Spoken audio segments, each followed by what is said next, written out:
इसलिए आदरणीय राहुल गांधी जी को हम सुनना चाहेंगे। परम आदरणीय राहुल गांधी जी पधारे।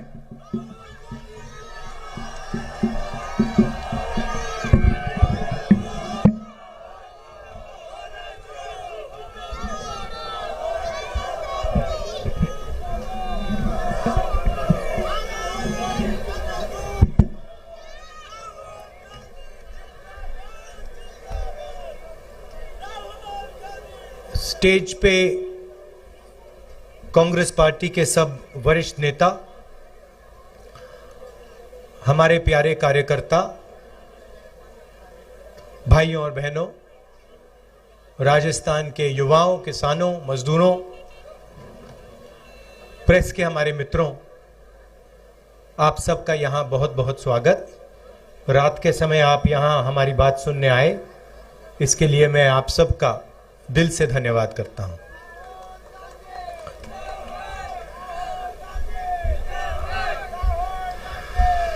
ये जो हमारी भारत जोड़ो यात्रा है, इसको हमने कन्याकुमारी में शुरू किया। इसके बाद केरला, कर्नाटक, तेलंगाना, आंध्रा, महाराष्ट्र, मध्य प्रदेश और अब राजस्थान से ये निकली है। और ये श्रीनगर में जाकर जो हमारा तिरंगा है, इसको हम श्रीनगर में जाकर लहराएंगे। 3,800 किलोमीटर की बीच की दूरी है। शुरू किया था तो हम सबको लगा था कि ये काफी मुश्किल सफर होगा, आसान नहीं होगा। 3,700 किलोमीटर चलना आसान नहीं होता है। पहले धूप थी, बारिश हुई, आंधी आई, अब थोड़ी ठंड हो रही है। मगर अजीब बात यह है कि ये सफर मुश्किल नहीं है, काफी आसान है। आप हमारे यात्रियों से पूछिए, जो भी इस यात्रा में चल रहा है, 25-26 किलोमीटर हम चलते हैं, 7-8 घंटे चलते हैं, मगर थकान किसी को नहीं होती। और शुरुआत से मैं सोच रहा हूं ये इसका कारण क्या है। आमतौर से 5-10 किलोमीटर चलते हैं, थकान हो जाती है, मगर इसमें हम 25-26 चल रहे हैं और थकान नहीं हो रही है। इसका कारण है कि आप लोगों ने, हिंदुस्तान की जनता ने इस यात्रा को अपना प्यार, अपना समर्थन और अपनी पूरी शक्ति दे दी है। और आपने हमारी मदद की है, हमारा काम आसान बनाया है। तो इसके लिए भी मैं आप सबको दिल से धन्यवाद करना चाहता हूं। यात्रा का लक्ष्य मैं आपको बताना चाहता हूं। हिंदुस्तान एक लोकतांत्रिक देश है। इसमें अलग अलग संस्थाएं लोकतंत्र की रक्षा करती हैं। इसमें हमारे विधानसभाएं हैं, लोकसभा, राज्यसभा, जुडिशरी, जैसे भी गहलोत जी ने कहा, मीडिया जो चौथा स्तंभ माना जाता है, इन सब का काम लोकतंत्र की रक्षा करने का होता है। मगर आज के हिंदुस्तान में बीजेपी ने, आरएसएस ने इन सब को दबा दिया है और इन सब के अंदर अपने लोगों को इन्होंने बैठा दिया है। पार्लियामेंट में हम भाषण करना चाहें, चाहे वो नोटबंदी के बारे में हो, चाहे वो जीएसटी के बारे में हो, किसान बिल के बारे में हो, चाइना जिसने हमारी जमीन ले ली उसके बारे में हो, हमारा माइक ऑफ कर दिया जाता है, हमें बोलने नहीं देते। हम चिल्लाते रहते पार्लियामेंट हाउस में, वीडियो कैमरा हमारी ओर आता ही नहीं।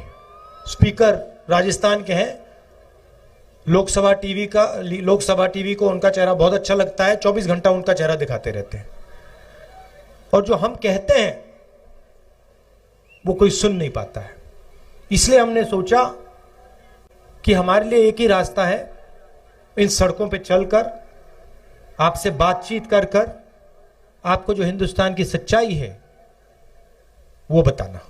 तो ये है लक्ष्य यात्रा का।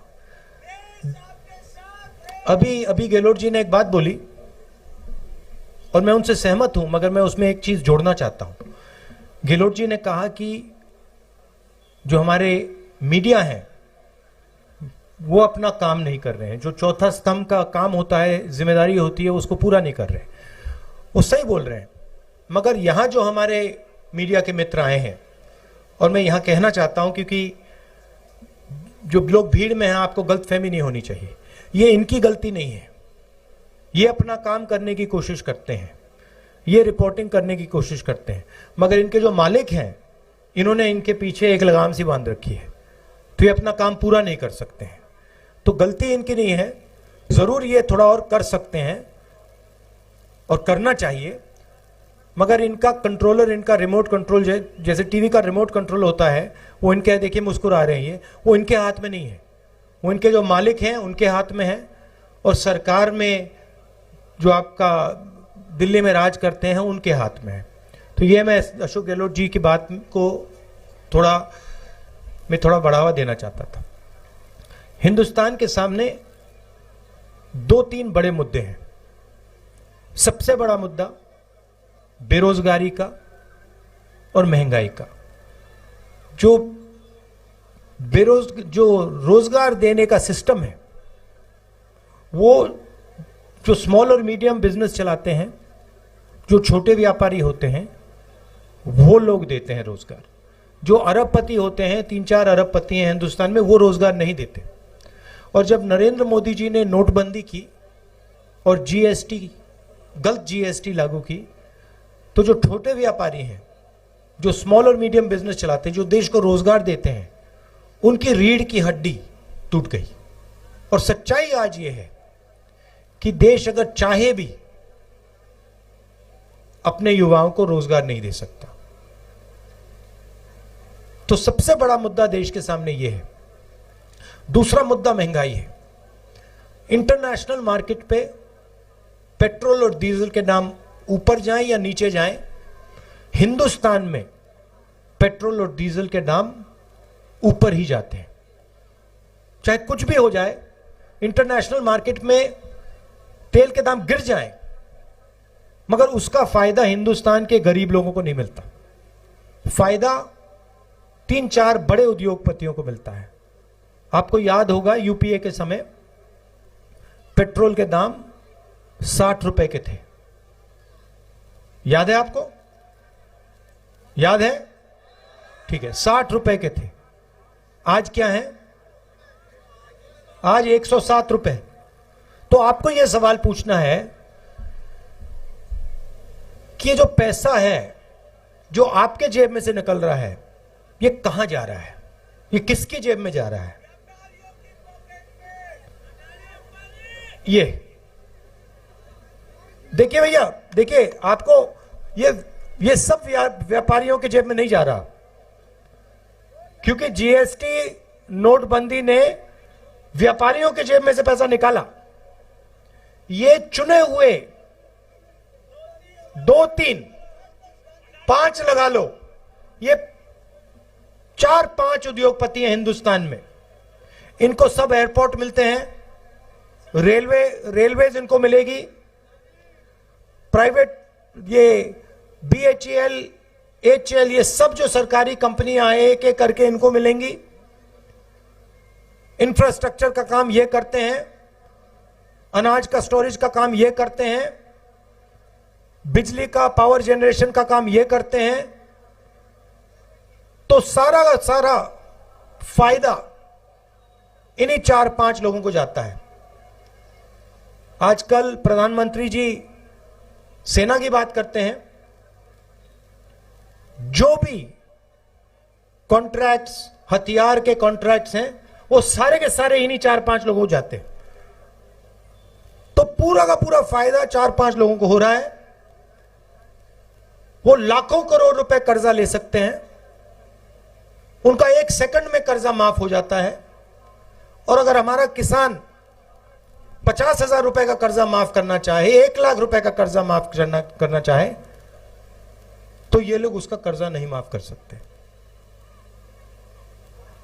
हमने आपसे वायदा किया था, आपको याद होगा कि किसानों का कर्जा माफ होगा, याद है आपको? किया ना? तो जो हम कहते हैं हम करके दिखा देते हैं। हमने कहा था किसानों का कर्जा माफ होगा। 22 लाख किसानों का कर्जा माफ किया। आज हम चाय पी रहे थे सुबह, किसान के घर में हमने चाय पी। किसान आया, मुझसे गले लगा और मुझसे कहा कि राहुल जी, आपने हमारा कर्जा माफ किया, आपने हमारी जिंदगी बदल दी, इसलिए मैं आपको दिल से धन्यवाद करता हूं। और ऐसे 22 लाख लोग हैं, 22 लाख लोग हैं। 8 लाख किसान हैं राजस्थान में जिनको बिजली का बिल देना नहीं पड़ता, 1 रुपया नहीं देना पड़ता।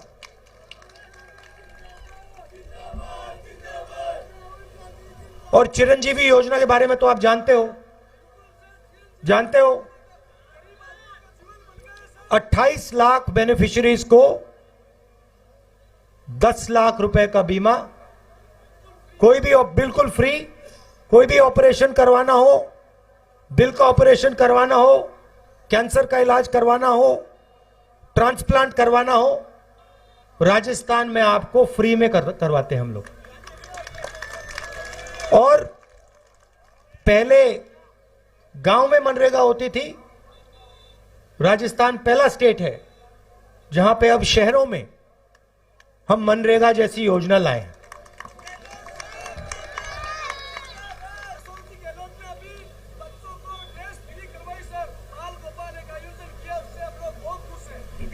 ठीक है, मगर तो हम जो कोशिश कर सकते हैं, ये काम हमने छत्तीसगढ़ में भी किया, मध्य प्रदेश में भी किया, पंजाब में भी किया था। हम जो कर सकते हैं हम करते हैं।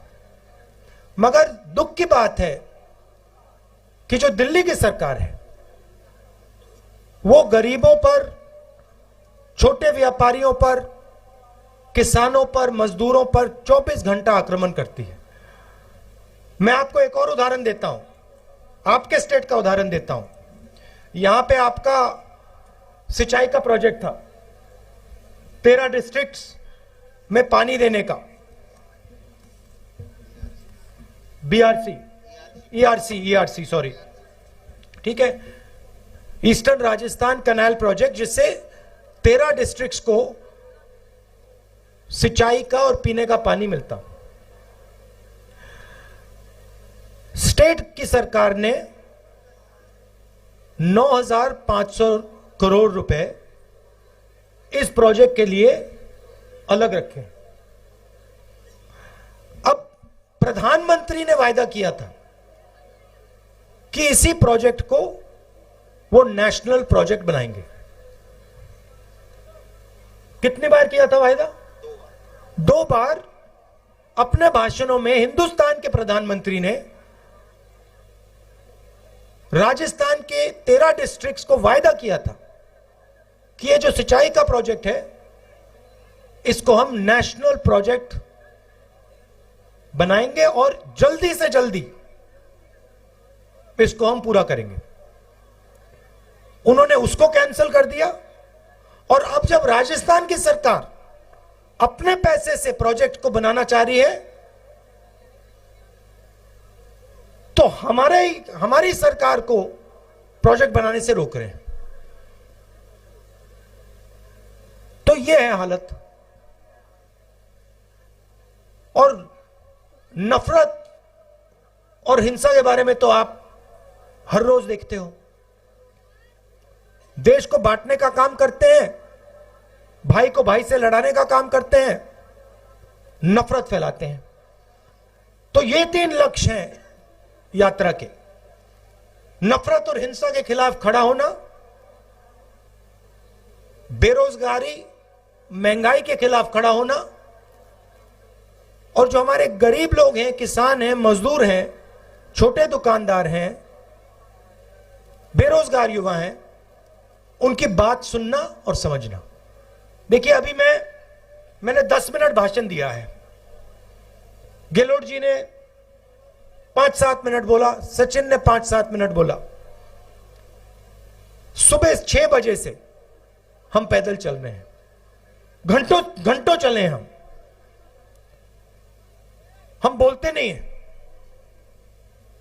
हम आपकी बात सुनते हैं। हमारे पास जो भी आना चाहता है आ जाता है, चाहे वो किसान हो, युवा हो, माताएं बहनें, मनरेगा के मजदूर, छोटे दुकानदार, जो भी इन सड़कों पे हमसे बात करना चाहते हैं आ सकते हैं, आ जाते हैं। देखिए ये लड़की हाथ उठा रही है, इससे जाके अभी हम बात करेंगे।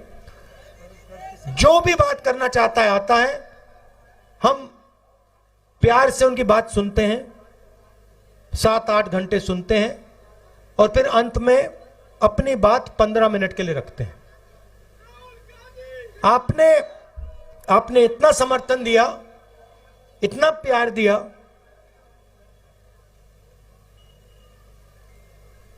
मैं आपको मतलब बता ही नहीं सकता हूं। और सिर्फ राजस्थान में नहीं, हर स्टेट में मैं आपको बता नहीं सकता कितने लोगों ने हमारी मदद की, कितने लोगों ने पानी दिया, कितने लोगों ने चाय पिलाई, कितने लोगों ने, जो हमारे लोग गिरे, किसी को चोट लगी, कितने लोगों ने मदद की, पट्टी बांधी, अस्पताल तक ले गए।